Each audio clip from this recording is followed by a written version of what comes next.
Welcome to PCM coaching centre. आज के class में समांतर श्रेणी पर आधारित प्रश्नावली 5.3 के भाग 6 पढ़ेंगे। भाग 6 में दोस्तों क्वेश्चन नंबर 14 से 20 तक बताऊंगा जो एनसीईआरटी बुक का होगा। तो चलिए दोस्तों क्वेश्चन नंबर 14 को लिखते हैं और फिर उसको लगाते हैं। ठीक है दोस्तों, देखिए दोस्तों 0 और 50 के बीच विषम संख्याओं का योग ज्ञात कीजिए। 0 और 50 के बीच में कितने विषम संख्या है, इसी का योग क्या करना है दोस्तों, हमको ज्ञात करके दिखाना है।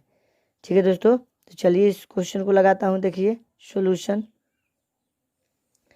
देखिए 0 और 50 के बीच विषम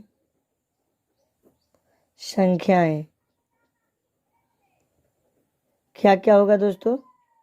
देखिए हमारा श्रेणी हो जाएगा 0 से विषम तो 1 है, 1 के बाद से 3 5 7 डॉट डॉट 49 तक चला जाएगा। ठीक है दोस्तों, ये हमारा। अब देखिए दोस्तों, तो हम यहाँ से ये एपी में है दोस्तों, क्या है एपी में है।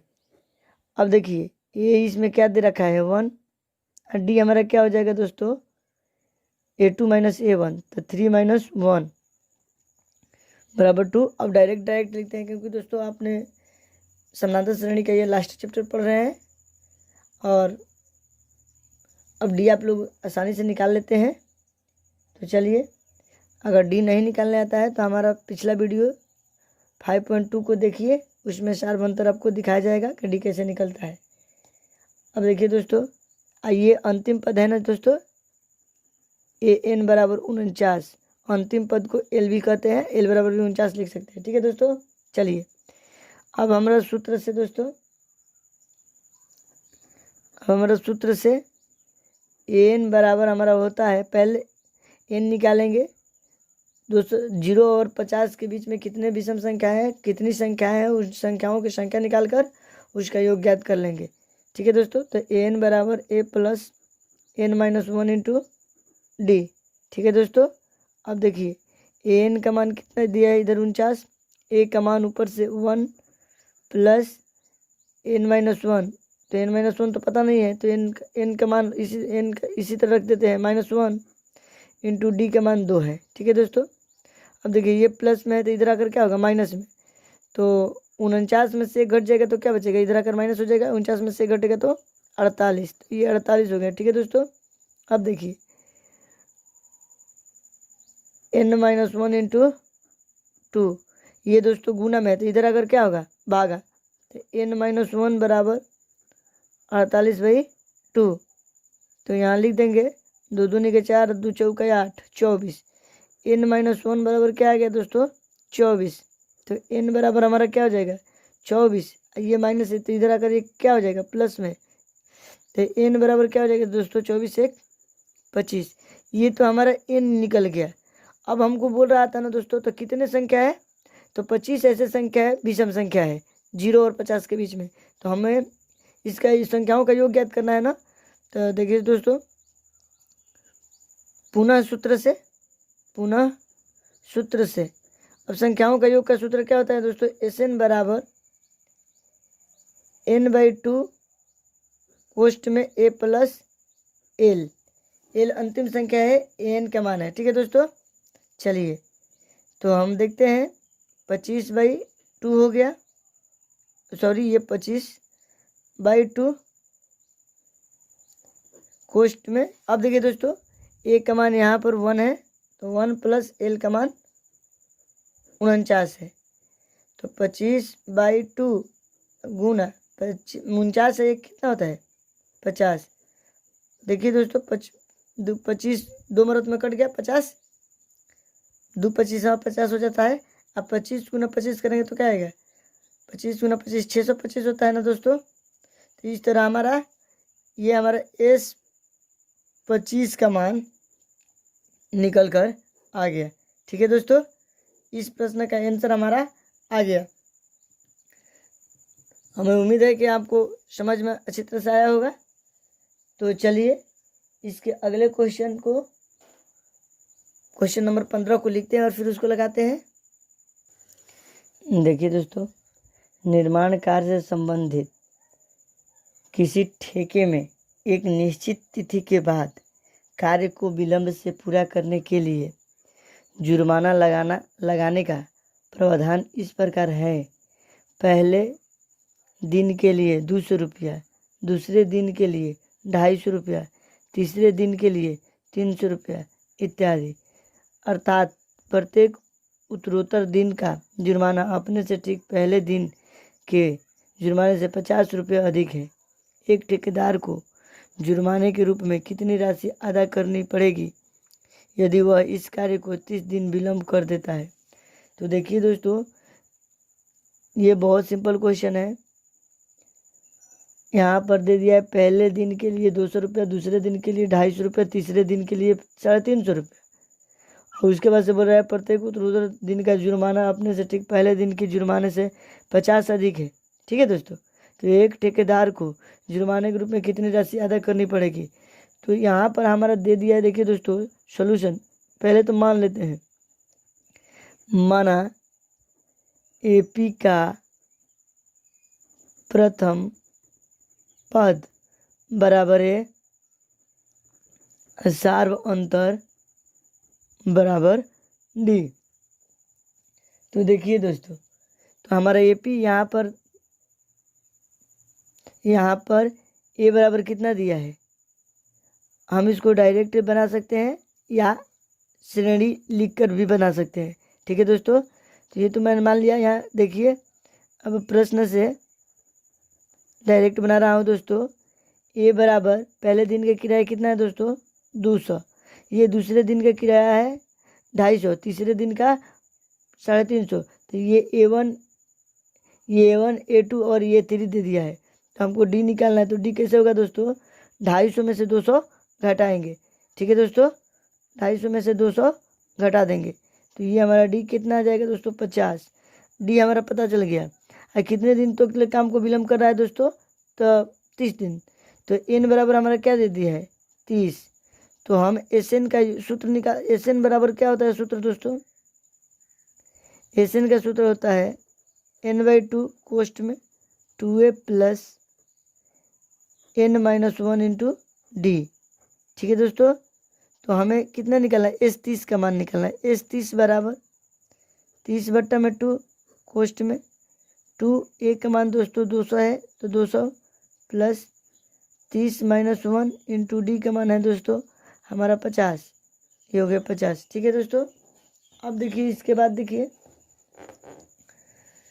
अब क्या करते हैं दोस्तों, इसको हल कर लेते हैं। देखिए, अगर 30 में 2 से भागा देंगे तो क्या आएगा? 15।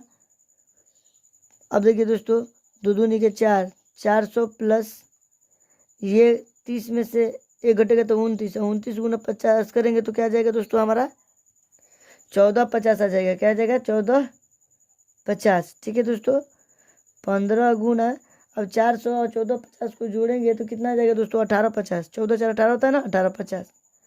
अब 15 में 1850 से गुना हम करते हैं दोस्तों तो आ जाएगा 27,750। ठीक है दोस्तों, रुपया, जो हमारा फाइनली S30 का मान होगा। ठीक है दोस्तों, तो यही कह रहा था कि 30 दिनों में क्या विलम्ब कर देता है तो कितनी धनराशि अदा करेगा दोस्तों? तो 27,550 रुपये वो देगा। ठीक है दोस्तों, जुर्माना देगा। तो इस तरह हमने क्वेश्चन नंबर 15 को लगा दिया। चलिए अब क्वेश्चन नंबर 16 को लिखते हैं और फिर उसको लगाते हैं ना। देखिए दोस्तों, क्वेश्चन नंबर 16, किसी स्कूल के विद्यार्थियों को उनके समग्र शैक्षणिक प्रदर्शन के लिए 7 रुपये या नगद पुरस्कार देने के लिए 700 रुपये की राशि रखी गई है। यदि प्रत्येक पुरस्कार अपने से ठीक पहले पुरस्कार से 20 रुपये कम है तो पुरस्कार का मान ज्ञात कीजिए। ठीक है दोस्तों, देखिए ये S7 का मान दे दिया है 700 रुपया। नहीं समझ में आना तो देखिए फिर से देख लीजिए किसी स्कूल के विद्यार्थियों को उनके समग्र शैक्षणिक प्रदर्शन के लिए 7 नगद पुरस्कार के लिए 700 रुपये की राशि रखी गई है। ठीक है दोस्तों, S7 दे दिया है 700। यदि प्रत्येक पुरस्कार अपने से ठीक पहले पुरस्कार से 20 रुपये कम है तो पुरस्कार का मान ज्ञात कीजिए। ये तो हमारा डी का मान है दोस्तों, डी बराबर -20 होगा क्योंकि ये प्रत्येक से 20 कम है। ठीक है दोस्तों, तो देखिए लिख लेता हूँ जो दिया है सॉल्यूशन। देखिए दोस्तों,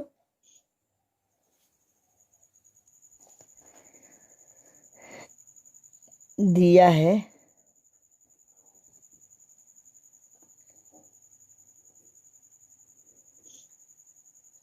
S7 बराबर 700।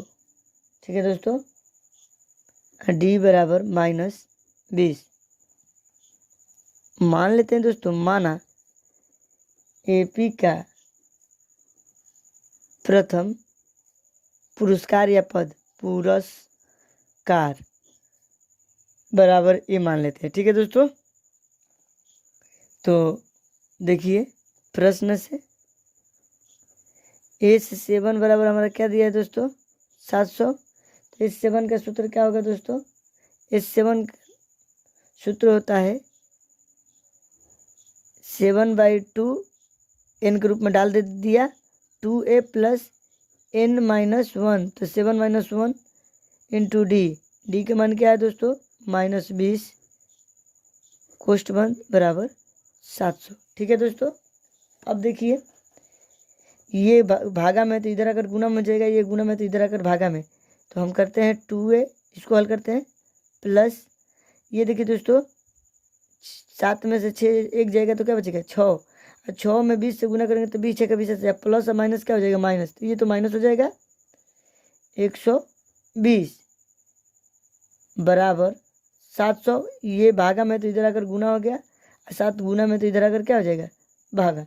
ठीक है दोस्तों, अब 7 से 7 एक मरत में जाएगा 00, तो 2a बराबर 2a - 120 बराबर 100 दूनी कितना होता है 200। तो 2a बराबर 200, आइए माइनस इधर है तो इधर अगर प्लस में जाएगा 120। ठीक है दोस्तों, तो हमारा हो जाएगा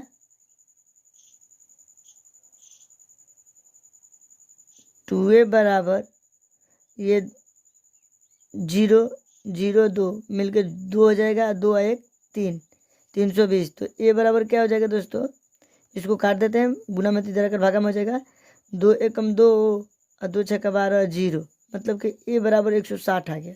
ठीक है दोस्तों, तो प्रथम पुरस्कार हमारा कितना प्राप्त हो गया दोस्तों 160। तो हम इसी तरह 7 पुरस्कार बोल रहा था ना दोस्तों के लिए 700 रुपये हमें बोला था ना। देखिए यदि प्रत्येक पुरस्कार अपने से ठीक पहले से 20 रुपये कम है तो पुरस्कार का मान ज्ञात कीजिए। तो चलिए प्रत्येक पुरस्कार का मान ज्ञात कर लेते हैं। ये तो प्रथम पुरस्कार का हो गया, तो इसको लिख लेते हैं प्रथम पुरस्कार बराबर 160 रुपया। अब देखिए दोस्तों दूसरा पुरस्कार क्या हो जाएगा दोस्तों, दूसरा पुरस्कार हमारा हो जाएगा दूसरा पुरस्कार बराबर प्रत्येक पुरस्कार में कितना 20 रुपये कम आया। देखिए पहले पुरस्कार से 20 रुपये कम है, प्रत्येक पुरस्कार में 20 रुपये कम है, तो 160 - 20 बराबर क्या हो जाएगा दोस्तों 140। ठीक है, ये दूसरा पुरस्कार का हो गया। तीसरा पुरस्कार देखते हैं दोस्तों, तीसरा पुरस्कार 160 माइनस ये अब तो 140 बचा है ना, तो यहाँ 140 माइनस कर देते हैं 20 बराबर 120। ठीक है दोस्तों, उसके बाद से देखिए चौथा पुरस्कार, चौथा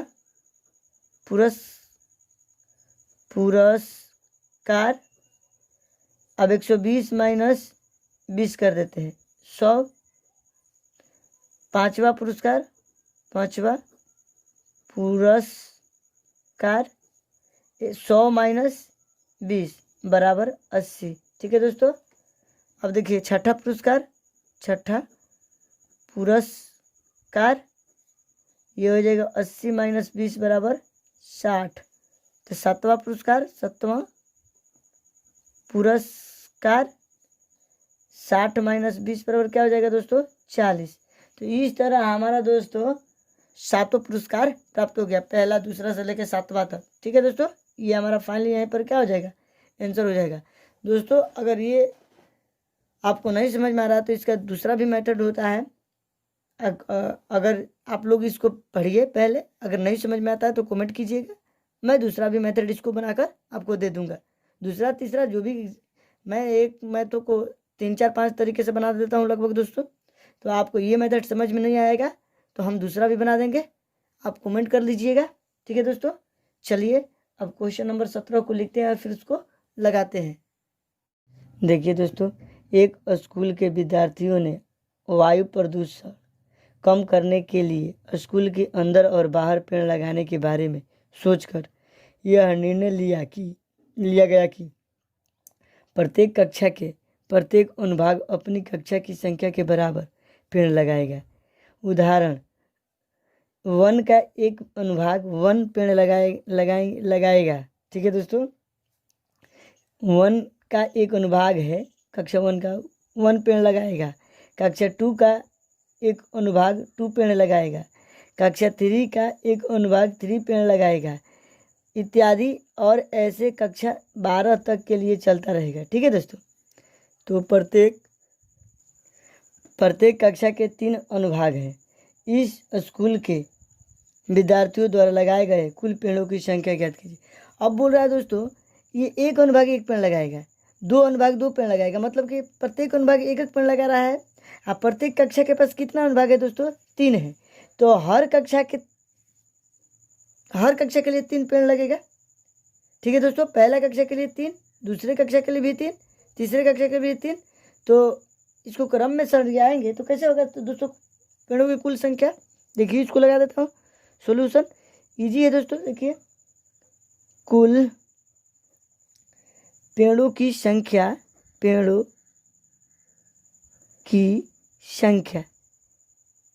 बराबर, ये हमारा एपी हो रहा है। क्या हो रहा है दोस्तों, ये पेड़ों की संख्या कुल क्या है एपी है। पहला कक्षा के 3 अनुभाग है, 3 से गुना कर दिया, 3 पेड़ लगा रहा है। फिर देखिए दोस्तों प्लस, इसको एपी बना देता हूँ, 2 गुना 3, दूसरे कक्षा के 3 अनुभाग है तो 1 पेड़ लगाएगा, तो ये भी हो गया, प्लस 3 गुना 3 प्लस डॉट डॉट प्लस, ये 12 कक्षा है ना दोस्तों, तो 12 गुना 3। ठीक है दोस्तों, ये हो गया। इस तरह इतना पेड़ लगाएंगे तो हमारा एपी क्या प्राप्त होगा दोस्तों, एपी जो हमारा बना क्या बना 3, 3 दूनी प्लस, यहाँ पर प्लस 3 दूनी या दूती है 6 प्लस तितरी का 9 प्लस डॉट डॉट प्लस बढ़ती है 36। ठीक है दोस्तों, तो हमने तो ये ज्ञात कर लिया। अब देखिए यहाँ पर इससे ए हमारा 3 प्राप्त हो गया, डी बराबर A2 माइनस A1, 6 माइनस 3 तो 3 हो जाएगा डी का मान। AN का मान कितना दिया है दोस्तों 36 दिया है। तो पूछ रहा है तो कुल पेड़ों की संख्या कितनी होगी, तो पेड़ों की संख्या का योग पूछ रहा है दोस्तों कि कितने पेड़ लगाए जाएंगे 12 क्लास पहला क्लास ले लेके 12 क्लास तक के बच्चों ने कितना पेड़ लगाया। तो मतलब का हमको क्या ज्ञात करना है, योग ज्ञात करना है। तो पहले इसको देखेंगे कि ये कितनी संख्या है, कितने पेड़ों की संख्या है, पदों की संख्या है दोस्तों, पदों की संख्या। इसका मतलब कि एन ज्ञात करेंगे, एन ज्ञात करके एस एन का मान ज्ञात करेंगे तो इस क्वेश्चन का फाइनल आंसर आ जाएगा। तो चलिए एन ज्ञात करने के लिए दोस्तों, ये तो एन बराबर 36 दिया है ना दोस्तों, तो यहाँ से सूत्र से हम लिख लेते हैं। सूत्र से एन बराबर a plus n minus 1 into d होता है।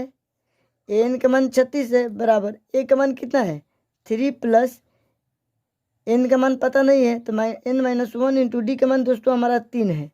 ये 3 इधर आ जाएगा तो 36 माइनस 3 हो जाएगा, क्योंकि ये प्लस में है, प्लस से अगर साइड चेंज करता है तो माइनस में हो जाता है दोस्तों। N minus 1 into 3। अब देखिए दोस्तों 36 में से 3 जाएगा तो क्या बचेगा 33 बचेगा। 33 बराबर एन माइनस 1 इंटू 3। अब देखिए दोस्तों n-1 बराबर, ये इधर जाएगा तो क्या हो जाएगा, भागा में आ जाएगा, तो भागा में यहीं से काट देता हूँ दोस्तों, 11×3 = 33, यहाँ 11 हो गया, तो n बराबर 11, ये माइनस में तो इधर अगर एक क्या हो जाएगा प्लस में, तो n बराबर हमारा क्या हो जाएगा दोस्तों 12। ये टोटल कितने पद है दोस्तों, 12 पद तक। तो हम इसको अब इस 12 का मान ज्ञात कर लेते हैं दोस्तों, यहीं पेड़ों की कुल संख्या हो जाएगी। तो हम क्या करते हैं दोस्तों, यहाँ पर देखिए प्रश्न से, या पुनः प्रश्न से लिख लीजिए, पुनः प्रश्न से S12 बराबर वाट, ये ना हमको ज्ञात करना है पेड़ों की कुल संख्या। तो S12 का सूत्र क्या हो जाएगा दोस्तों, n/2 कोष्ठ में a प्लस l, अंतिम संख्या, अंतिम संख्या 36 है यहाँ पर, या n है, n को अंतिम संख्या कहते हैं। तो देखिए n का मान है 12/2 इंटू a का मान 3 + 36, ठीक है दोस्तों। देखिए 2 से 12 में भाग देंगे तो क्या आएगा, 6 आ जाएगा, इंटू ये गुना है, ठीक है दोस्तों, 36 3 कितना होता है 39, ठीक है दोस्तों 39। अब इसको अगर हम गुना करते हैं तो कितना आएगा दोस्तों 234। तो S12 यानी 12, ये 12 मतलब कि कुल पेड़ों की संख्या का योग कितना है दोस्तों 234 है। तो यही हमको फाइनली ज्ञात करना था इस प्रश्न में, जो मैंने ज्ञात कर दिया। चलिए अब क्वेश्चन नंबर 18 को लिखते हैं दोस्तों और फिर उसको लगाते हैं। देखिए दोस्तों, केंद्र ए से प्रारंभ करते हुए बारी बारी से केंद्रों ए और बी को लेते हुए त्रिज्याएं, तो इसमें एक त्रिज्याओं 0.5 centimetre, 1.0 centimetre, 1.5 centimetre, 2.0 centimetre dot dot वाले उत्तरोत्तर अर्धवृत्तों को खींचकर एक सर्पिल बनाया गया है। देखिए दोस्तों, इस तरह का सर्पिल बनाया गया है हमारा। देखिए मान लीजिए ये एक अर्धवृत्त है, इस पर हमारा इस तरह सर्पिल जा रहा है दोस्तों, बढ़ता हुआ। देखिए यहाँ पर इस तरह, ठीक है दोस्तों, ये डॉट डॉट इस तरह बढ़ता जा रहा है, ठीक है दोस्तों। ये हमारा L1 है, या R1 इसको मान लेते हैं, R1। ये हमारा हो गया R2, ये हमारा हो जाता है R3, ठीक है दोस्तों। ये हमारा सर्पिल है, ठीक है दोस्तों। तो त्रिज्या बोल रहा है ना दोस्तों, इसी तरह का आकृति हमारा किताब में दे रखा है, ठीक है ना। यहाँ मान लेते हैं ये केंद्र ए और ये बी है, यहाँ से स्टार्ट होता है। तो आप देखिए दोस्तों, बोल रहा है खींचकर एक सर्पिल बनाया गया है, जैसा कि आकृति 5.4 में दर्शाया गया है। ये किताब की आकृति है दोस्तों, दर्शाया गया है। तो 13 क्रमागत अर्धवृत्तों से बने इस सर्पिल की कुल लंबाई क्या है। तो देखिए दोस्तों सॉल्यूशन, इसको देखिए, हमको कुल सर्पिल की लंबाई क्या हो जाएगी दोस्तों, देखिए हो जाएगा कुल सर्पिल की लंबाई, कुल सर्पिल की लंबाई बराबर हमारा हो जाएगा दोस्तों πr1 plus πr2 plus πr3 plus dot dot πr13 तक, है ना दोस्तों, हो जाएगा 13 तक। तो अब देखिए दोस्तों, इस सब में पाई कॉमन है, तो पाई मैंने कॉमन ले लिया, R1 plus R2 plus R3 plus dot dot R13। अब दोस्तों इसका मैं R13 तक इसका योग ज्ञात कर लेता हूँ। यहाँ पर हमारा देखिए त्रिज्या दे रखा है 0.5, 1.0, ये हमारा पद दे रखा है एपी का, ठीक है दोस्तों। तो हम यहाँ पर दे रखा है, इससे ए बराबर 0.5 ले लेते हैं सेंटीमीटर, और डी का मान क्या आ जाएगा दोस्तों हमारा, 1 में से 0.5 घटेगा तो क्या बचेगा 0.5, ये ना आएगा दोस्तों। मैंने ये ले लेता हूँ, ठीक है। ये लेने के बाद दोस्तों मैं इसको कितने पदों तक ज्ञात करना है दोस्तों, n का मान 13 तक दे रखा है, 13 तक ना पूरा योग ज्ञात करना है। तो S13, तो मैं S13 ज्ञात कर लेता हूँ। अब देखिए दोस्तों, इसको ज्ञात कर लेंगे, इसको इक्वेशन 1 मान लेते हैं, ठीक है। इसका मान ज्ञात करते हैं। चलिए देखिए, S13 क्या होगा, 13/2 कोष्ठ में 2a plus n-1 into D, ये नहीं होता है दोस्तों। तो 13/2। उसके बाद से देखिए ए का मान तो पता है दोस्तों, 2 इंटू ए का मान 0.5 प्लस एन का मान यहाँ 13 - 1 इंटू डी का मान 0.5 है। चलिए इसको सॉल्व करता हूँ। देखिए दोस्तों 1/2 नहीं 13/2 इंटू अब 2 से 0.5 में गुना करेंगे तो क्या आएगा दोस्तों हमारा 1.0 आ जाएगा। अब प्लस 13 में से 1 जाएगा तो 12 गुना 0.5 गुना करेंगे तो क्या आ जाएगा दोस्तों हमारा 6 आ जाएगा, 6.0 आ जाएगा। ठीक है दोस्तों। अब देखिए 13.2 अगुना 1.0 प्लस 6.0 को जोड़ेंगे तो क्या आएगा 7.0 आ जाएगा। ठीक है दोस्तों। इसको अगर गुना करते हैं ऊपर से तो 91/2 आ जाता है। ये देखिए पूरा R1 का ये मान आ गया। तो समीकरण 1 से हम यहाँ पर दोस्तों लिख सकते हैं, समीकरण 1 से क्या लिख सकते हैं दोस्तों, इस तरह का मान 91π/2 यानी लिख सकते हैं दोस्तों। यहाँ पर ये पूरा R1 plus R2 plus R3 plus dot dot R13 का मान ये आ गया। गुना है पाई तो ये गुना पाई मैंने कर दिया। ठीक है दोस्तों। तो 91/2 ये R1 से R13 का मान था मैंने कर दिया, और ये पाई था तो यहाँ पर पाई लिख दिया। ठीक है दोस्तों। अब देखिए पाई का मान यहाँ पर डाल देते हैं। पाई का मान क्या करते हैं, एस 13 का मान हमको ज्ञात करना था दोस्तों, तो पाई का मान डालते हैं। पाई का मान क्या लेना है 22/7, तो 91/2 गुना 22/7 ये है ना दोस्तों। तो 13 7 91 यह ना दोस्तों होता है। 11 दूनी 22, तो 13 गुना 11 हमारा क्या हो जाएगा दोस्तों 143। ठीक है दोस्तों। तो एस 13 का योग हमको प्राप्त हो गया दोस्तों। कुल त्रिज्याओं का योग हम बोल रहा था, सर्पिल की कुल लंबाई क्या होगी, तो सर्पिल की कुल लंबाई 133 होगी दोस्तों, सेंटीमीटर में दिया था ना दोस्तों, ये सेंटीमीटर होगी। तो हमें उम्मीद है कि ये क्वेश्चन भी आपको आसानी से समझ में आ गया होगा दोस्तों। चलिए अब क्वेश्चन नंबर 19 को लिखते हैं और फिर उसको लगाते हैं। देखिए दोस्तों क्वेश्चन नंबर 19, 200 लट्ठों को ढेरी के रूप में इस प्रकार रखा जाता है।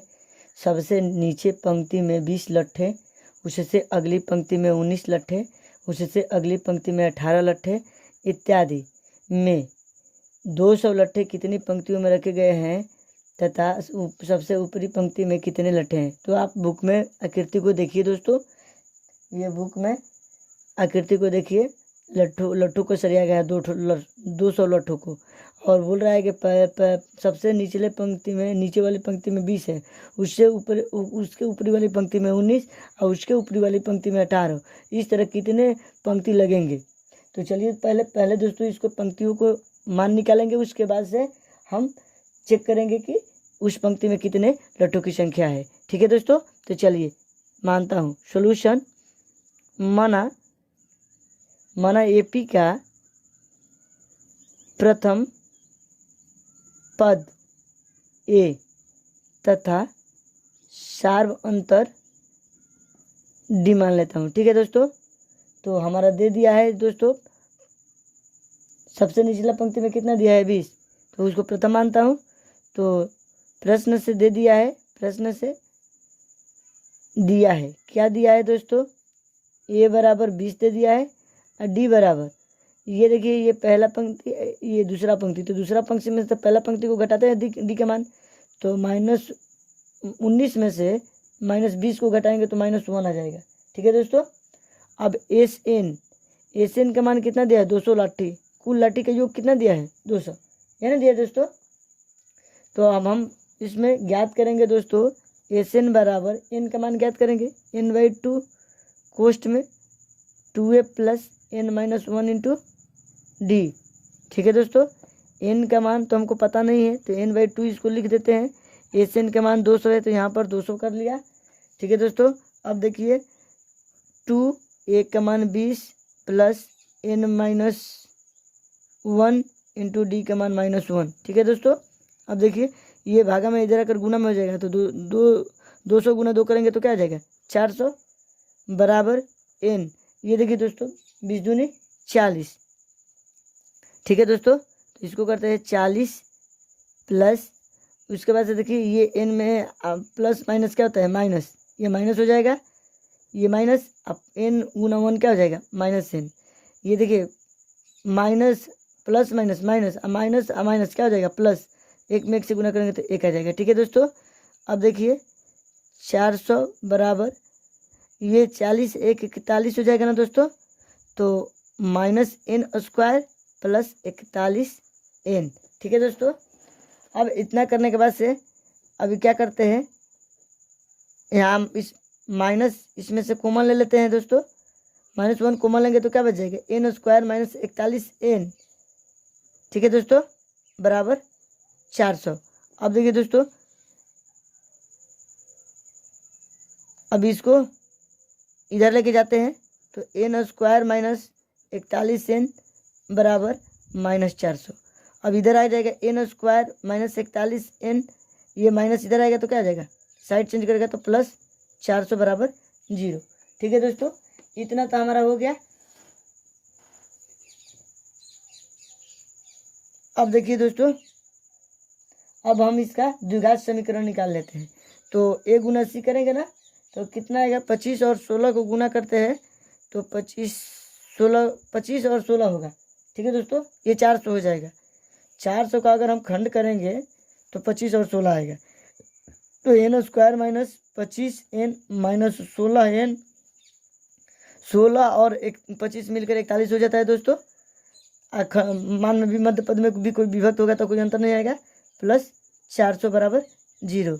तो n माइनस 25 हो गया माइनस 16, फिर n माइनस 25 बराबर 0।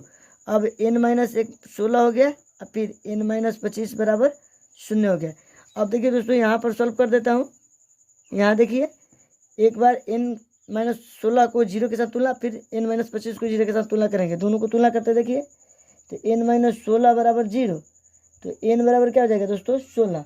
ठीक है, अब फिर देखिए दूसरा n माइनस 25 बराबर 0। ठीक है दोस्तों, ये 25 है तो n बराबर क्या हो जाएगा दोस्तों 25। तो n का मान हमारा क्या आ गया दोस्तों, 2 मान आ गया। ये 2 मान आ गया ना दोस्तों, ये n का मान 2 बार 2 आ गया। तो हम देखिए दोस्तों, इस अब पूछ रहा है तो कितने पंक्तियों में रखे गए हैं, तो ये बोल रहा है कि 16 पंक्ति या 25 पंक्ति में रखा गया है। तो दोनों में कौन सत्य पंक्ति होगा और उस पंक्ति में कितने लट्टे होंगे ये हमको ज्ञात करना है। ठीक है दोस्तों, तो सबसे ऊपरी पंक्ति में कितने लट्टे होंगे, तो चलिए पहले ये 25 के ये 16 का मान निकालते हैं दोस्तों। तो ये 16 बराबर क्या हो जाएगा a प्लस 15d।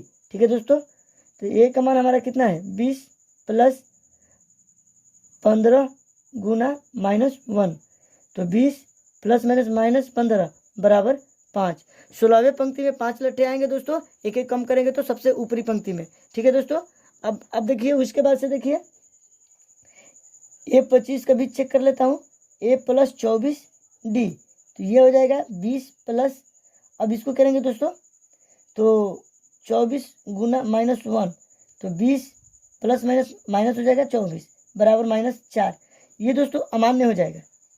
अमान्य क्यों होगा दोस्तों, क्योंकि 200 लट्ठा है।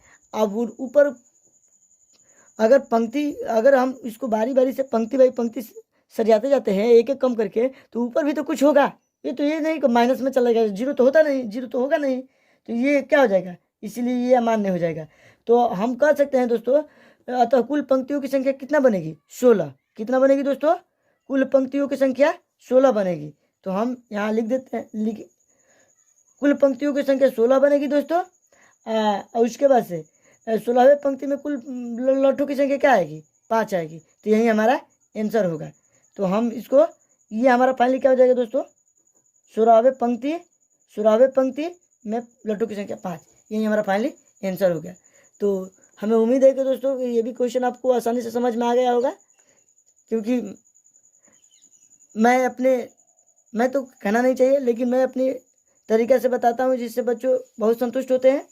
चलिए अब आज का अंतिम क्वेश्चन नंबर 20 को लिखते हैं और फिर उसको लगाते हैं। देखिए दोस्तों, एक आलू दौड़ पोटैटो रेस में प्रारंभिक स्थान पर बाल्टी रखी हुई है जो पहले आलू से 5 मीटर की दूरी पर है तथा अन्य आलुओं को एक सीधी रेखा में परस्पर 3 मीटर की दूरी पर रखा गया है। इस रेखा पर 10 आलू रखे गए हैं। ठीक है दोस्तों, देखिए आकृति, ये प्रत्येक 3 मीटर पर आलू रखा गया है दोस्तों। ठीक है दोस्तों, ये कोई लड़की है, उठाकर इसमें आलू डालती है। बोल रहा है 5 मीटर की दूरी पर रखा है तथा अन्य आलुओं को एक सीधी रेखा में परस्पर 3 मीटर की दूरी पर रखा गया है। इस रेखा पर 10 आलू रखे गए हैं। ठीक है दोस्तों, तो प्रत्येक प्रतियोगी बाल्टी से चलना प्रारंभ करती है। ये बाल्टी से यहाँ से चलना प्रारंभ करती है, ये आलू उठाती है, इसमें रखती है, फिर ये आलू उठाती है, इसमें रखती है, इस तरह का कार्य करती है। ठीक है दोस्तों, निकटतम आलू को उठाती है, उसे लेकर वापस दौड़कर बाल्टी में डाल देती है। दूसरा आलू उठाने के लिए वापस दौड़ती है, उसे उठाकर बाल्टी में डालती है और वह ऐसा तब तक करती है जब तक सभी आलू बाल्टी में न आ जाए। इसमें प्रतियोगी को कुल कितनी दूरी दौड़नी पड़ेगी। ठीक है दोस्तों, देखिए ये बहुत सिंपल है क्वेश्चन दोस्तों। कितना दूरी दौड़ना पड़ेगा इसका देखिए सॉल्व कर देता हूँ। देखिए कुल दूरी देखिए दोस्तों, देखिए दोस्तों ये टोटल 10 आलू है, तो कुल दूरी बराबर ये 5 मीटर है ना दोस्तों, तो 5 गुना पहला आलू, ये दूसरा आलू यहाँ आलू होगा तो ये तो इसी में डल जाएगा, तो ये दूसरा 5 × 2 प्लस 5 × 2